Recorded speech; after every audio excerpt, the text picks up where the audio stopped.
hand over the session to Arshia to talk about tips to improve IUI results.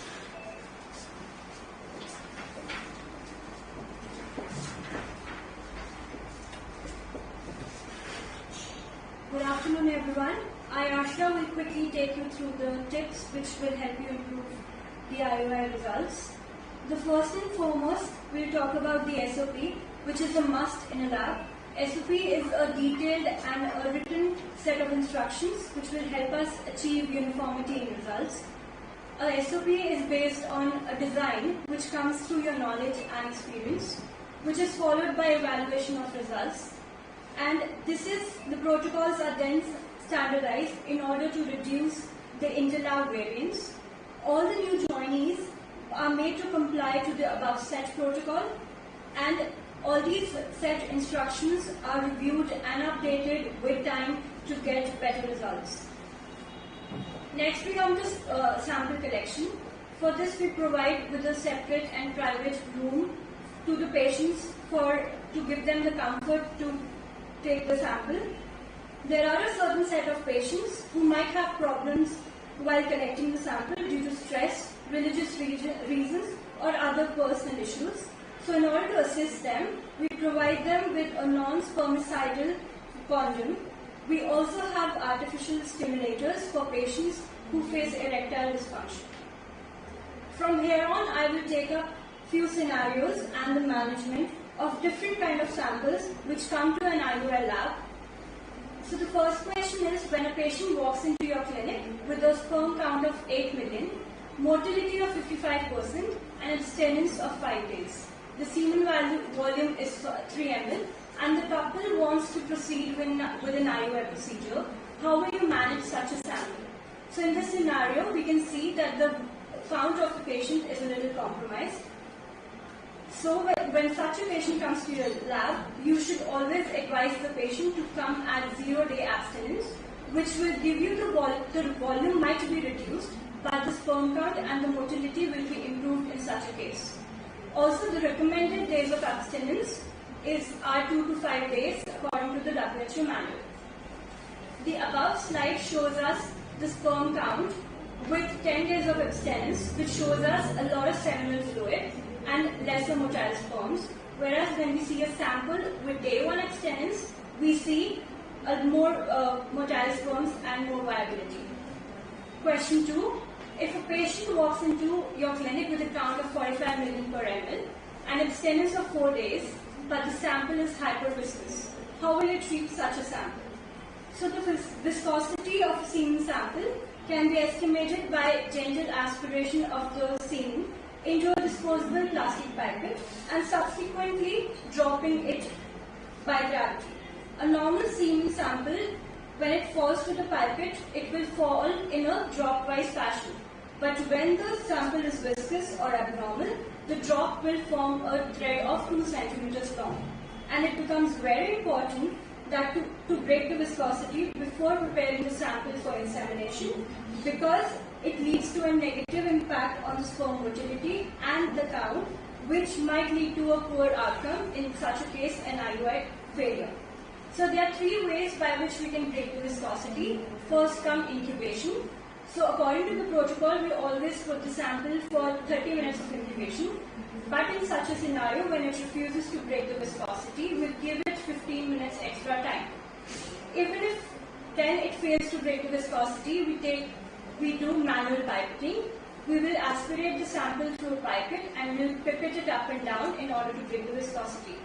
Third case comes chemical breaking. This happens when the semen lacks seminal fluid, which helps to break the viscosity naturally. In such a case, we add artificially or chemically prepared proteolytic enzymes such as trypsin, or we can also use sperm wash media. Next comes if a patient walks into with a sperm count of 95 million per ml and has a volume of 4 ml. So does always a good count and a good volume signify that we get a better outcome or result? That is certainly not, because a high count of, for example, more than 90 million of total motile sperm can also lead to polyspermia. So in such a scenario, you need to dilute the sperm sample before giving it for insemination. Also, the ideal total motile sperm for insemination should be between 5 million to 20 million. A man with a sperm count of 10 million per ml and a volume of 3 ml walks into the hospital for an IUI treatment. What is the best way to manage such a sample? So here we are talking about an oligospermic sample. There are 3 kinds of oligospermia: mild to moderate and severe. Mild is 10 to 20 million count, moderate is 5 to 10 million count, and severe is 1 to 5 million count.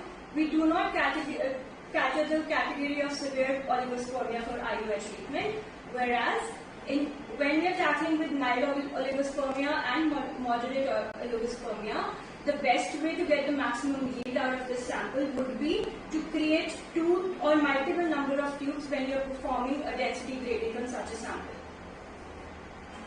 Next is when a patient has a semen volume of 2.5 million and a sperm concentration of 25 million, but has a lot of round cells in the semen. How will you proceed with such a sample in order to get rid of the round cells? So leukocytospermia is the condition where there is unusually high number of white blood cells in the semen sample, and we need to get rid of them before inseminating it.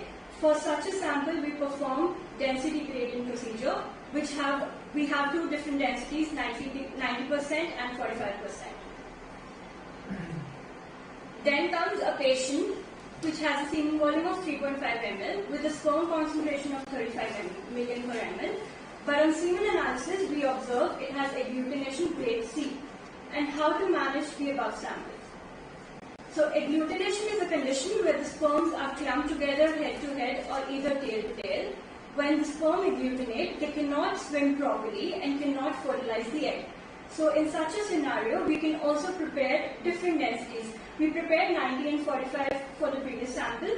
For getting eliminated, to eliminate agglutination, we can also have 40 and 80. We can change the densities of the sperm wash. Then when a patient has a count of 20 million per ml and 2 ml volume, the sample was analyzed before proceeding with density gradient and a lot of debris was seen. What is the better way to obtain the maximum yield of motile sperm? So when we perform this density gradient procedure, there are 2 ways to obtain the pellet. Either we go by the first way, that is aspiration of the supernatant and leaving the pellet behind.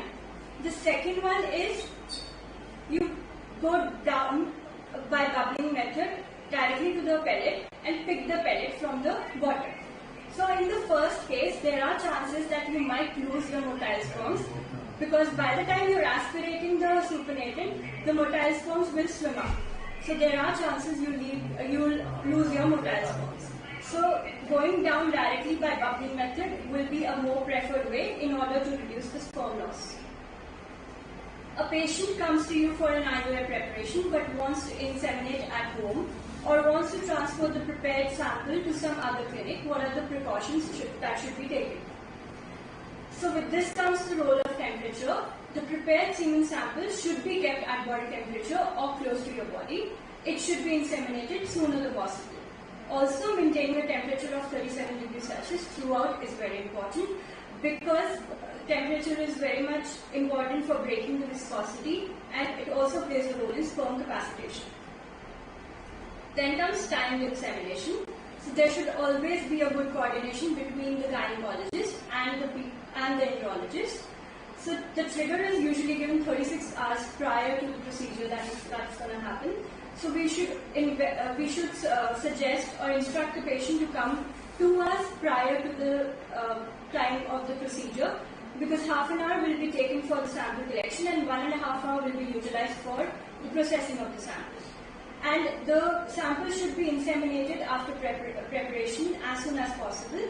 15 minutes can only be the window period for the wait. The time between the final semen processing and the IUI should be lesser because lesser the time, more is the possibility of a better outcome. This gets us to a backup freezing sample.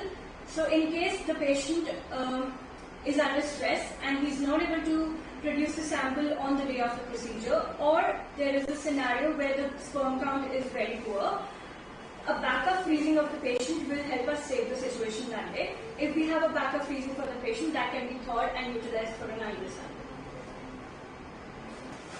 I think we have done with the theoretical part for today. And if anybody wants to ask a question, anybody? Okay, question? So anyway, we were quite detailed and we take up the questions virtually also. Whatever questions are coming online, they will be answered individually and we will send the answers to the person who is asking these questions. Thank you very much everybody. We will be proceeding for the hands-on workshop and which will be followed by lunch. I request everybody to stay with us.